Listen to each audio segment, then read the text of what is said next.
Hi, well, if you're still wondering whether you should be engaging in this social media business, I recommend you watch this interview with Jennie Armato, otherwise known as the godmother of the web. I caught up with her a few weeks ago, and here's what she has to say about why you should be using social media in your business. Okay, great, Jenny. So tell me, what are the most important aspects of social media? Well, there's on a couple of different levels. I want to talk about from a strategic perspective, from a tactical perspective, and also from a mechanical perspective.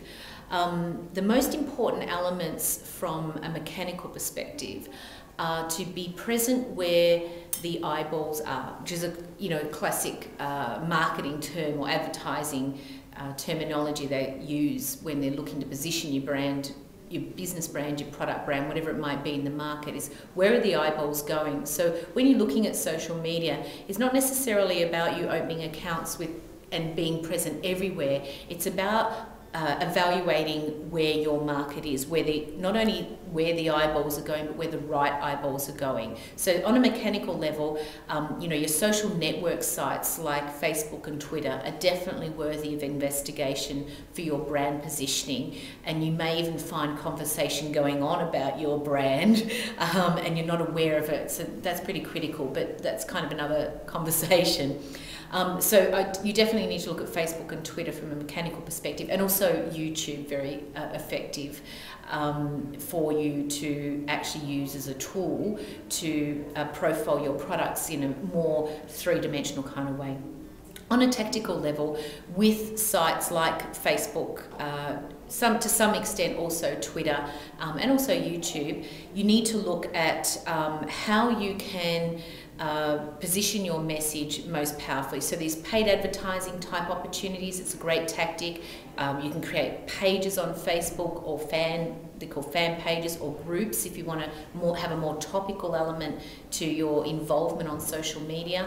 So there's a whole lot of different tactical ways that you can engage on these sites. I think most importantly though, that you have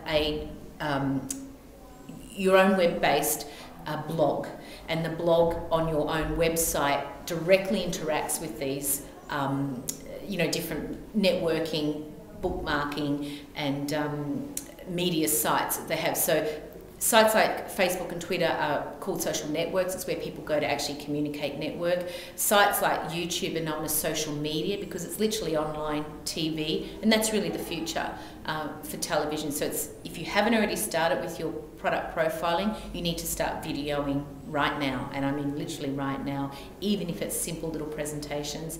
That's social media. And then social bookmarking sites are sites like Dig, where people actually can bookmark a particular URL that other people can search the keywords that is attached to that URL and could actually lead to traffic to your website.